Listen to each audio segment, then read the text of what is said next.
Today is the first Sunday of Lent. Every year, on the first Sunday of Lent, the gospel lesson is the story of the temptation of Jesus. In fact, the first Sunday in Lent always means Jesus, temptation, wilderness, and the power of choice. I'd like that you chose not to sleep in today. But you came to church, perhaps, to sleep a little bit, right? I like that you chose today together with your spiritual family. For some of you, it's been a month since you saw one another, and some it's been only since Wednesday night, as we had Ash Wednesday service here in this space. I like that you are contemplating on choosing to understand what your own temptations are, what gives you more fits.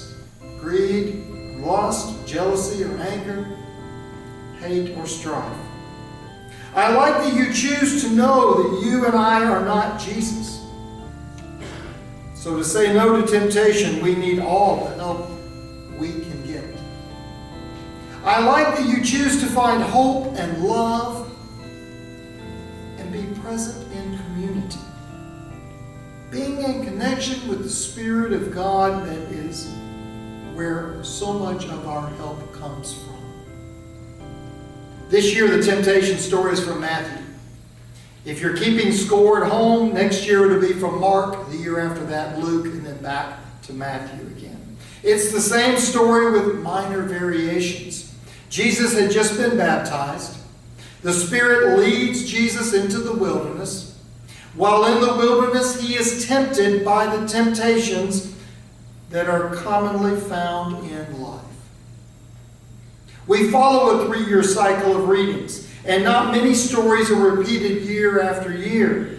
But for the most part, when we read a story, we won't see it again for 3 years. Why then should we hear this temptation story every year? A better question, I think, is why not?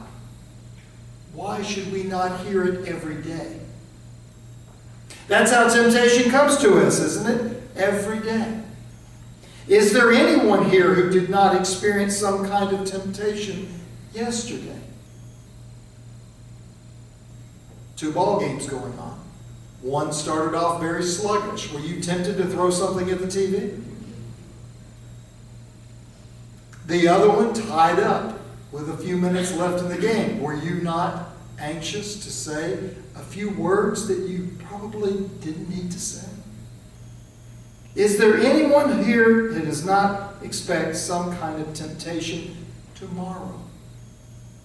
Sometimes temptations are gross, and sometimes they're very juicy.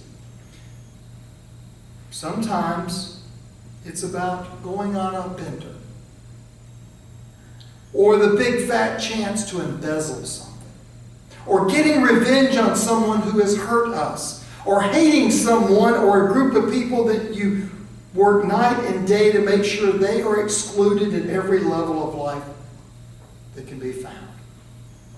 Those are the temptations we read about in the newspapers, folks. Those are the temptations that ends people's careers, their marriages, and perhaps even their lives because of the choices they make. Is there anyone here who has never been tempted by something of lust or alcohol or drugs or money or revenge or hate? No, we are all God's children and we've all been tempted. But those are some of the big ones.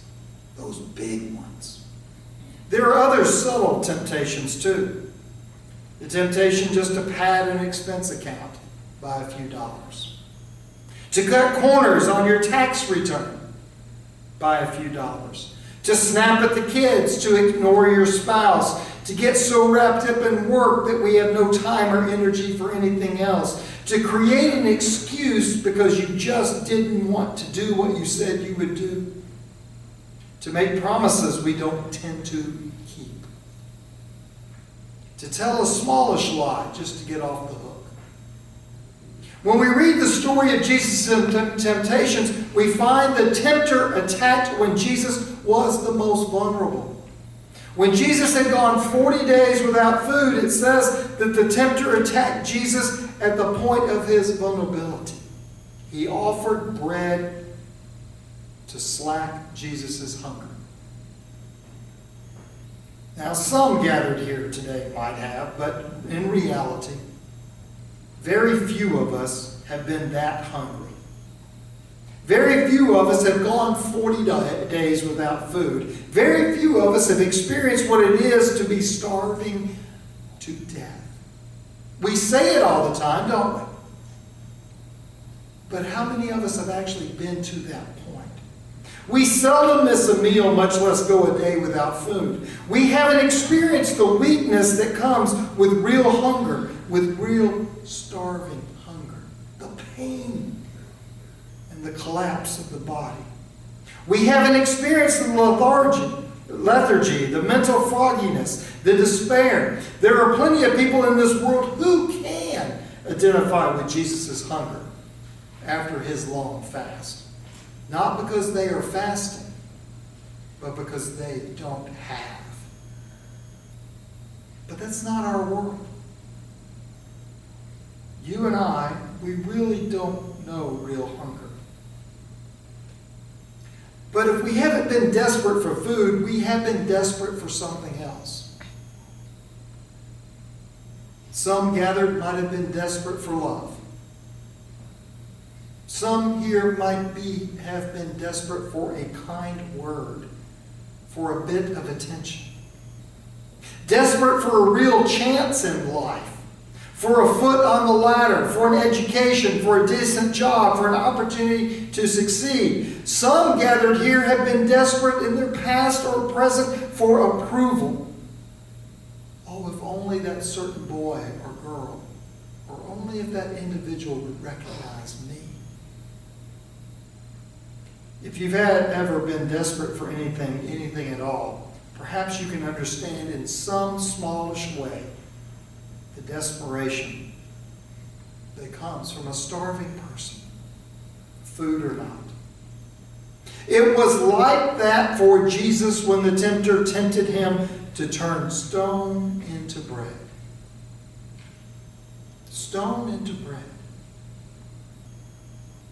Now, I've had bread that was as hard as stone before. Usually, you rejuvenate that bread, don't you? You try to put it in the oven. You try to put it, drizzle a little bit of butter or olive oil. Oh, I'm getting hungry now. But turn stone into bread. Jesus was desperately hungry, and the tempter hit him at the point of his vulnerability. The problem with that temptation, and the problem with the other two temptations as well that Miley read for us, was less with the thing that the tempter was trying to get Jesus to do and more with who the tempter was trying to put in charge of the situation. The second temptation is about pain and mortality. The idea of living a life free of pain and free of death. Jesus, if only you do this, this is promised. The third temptation was about power, not authority. Power and the abuse that comes with power, instead of respect and honor and trust that comes with earning the authority. Whether it is bread, power, or a pain-free life. Off-putting God as having the place of promise in our lives is trouble in our lives of faith. These things interrupt our faithfulness. They get in the way of us living out our relationship with God and with one another. It will hinder our relationship with God, and it hinders our relationship with each other. This story found in Matthew today speaks loud and clear that we need to put God first in our lives, instead of being tempted to put ourselves first in our daily lives. Bruce Epperly, pastor of one of our UCC churches, it just so happens to be on Cape Cod. Now, May through September, I'll swap pulpits with him, right? He actually shared a post on Facebook yesterday, and he said, going out after 2 inches of snow to be on the beach. Still peaceful, though. Bruce Epperly, and he's also an author, he says that Lent reminds us of the need to put first things first.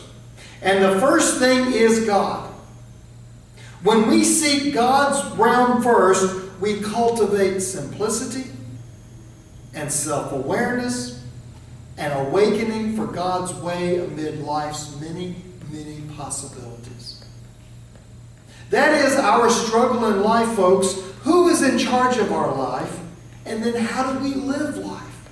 Bruce strongly suggests that when God is first in our lives, then we can cultivate a much simpler lifestyle, along with a stronger faith. Do you want a simpler lifestyle? Think about it. Do you want a stronger faith? Bruce also suggests that when God is first in our lives, then we are so much more self-aware, that we're awake for God's presence in our lives, and we are so much more in tune to the possibilities that God has for our lives. Don't you and I want to be awake more? Awake more spiritually, aware more of the possibilities God has for us daily? Then we need to put God first in our lives instead of putting bread first, power first, self-knowledge first, a pain-free life or immortal life. We will find a life full of promise and full of faith and full of possibilities with God. As it seems, we have skipped so much of the harshness of winter. And then, as the last of February slipped by, and the 1st of March seems that spring has sprung our attention and has turned to grass. I looked at our lawn yesterday. I saw daffodils blooming. Do you have any? I also saw those onions sprouting. I also saw some grass beginning to grow. Almost all of us have good grass and not so good grass growing in our yard. Almost all of us have grass we love and grass we try very hard to control. The grass that is so hard to control is often referred to as crabgrass. So controlling the crabgrass in our yards can be an issue. We weed, we spray, we try a dormant kill. We want to control the crabgrass. The same is true in our lives of faith and faithfulness, folks.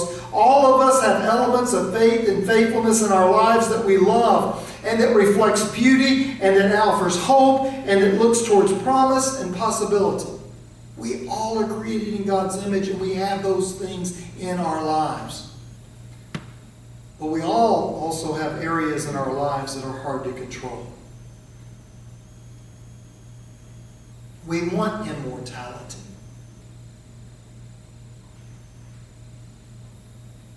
We want a pain-free life. We want more bread when we really need more prayer. We struggle with anger issues. We get tripped up over jealousy.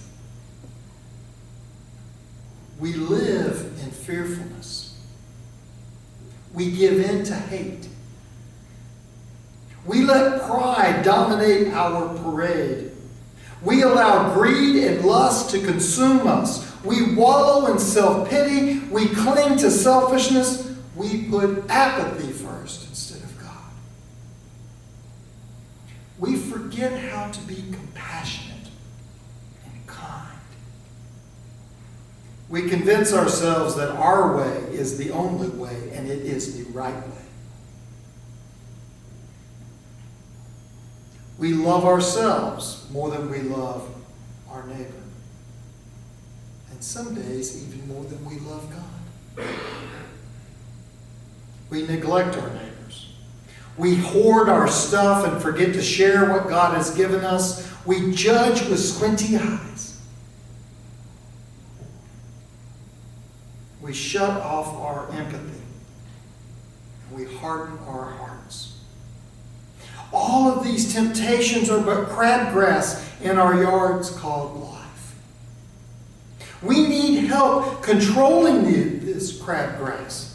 God as first in our lives is our help. God as first in our day and first in our prayers and first in our hearts and first in our lives gives us more control over those nasty and life-choking patches of crabgrass in our lives and ourselves.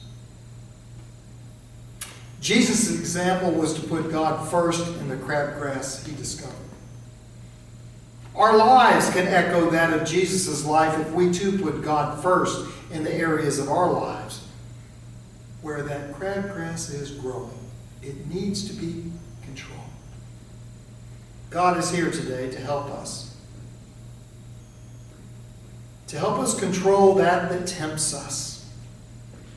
That tempts us to live lives of selfish isolation instead of living lives full of passion, full of love, full of joy, full of promise, lives that are full of God. God is saying to you and to me today, you need me. Let me help you. Will we answer God's invitation to a life of possibility? A life full of promise by saying, yes, God, we need you. We need you. Don't let the crabgrass of your life choke out the beauty that God has planted. Don't let the temptations that surround us every day, every hour, choke out the life of promise that God has given us to live. So in the beautiful words of Bruce Epperly again, Lent reminds us of the need to put first things first. And the first thing is God. When we seek God's realm first, we cultivate simplicity and self-awareness and awaken for God's way amid life's many possibilities. Let us respond with our whole lives and our whole hearts and say, we need you, God. We need you. Amen.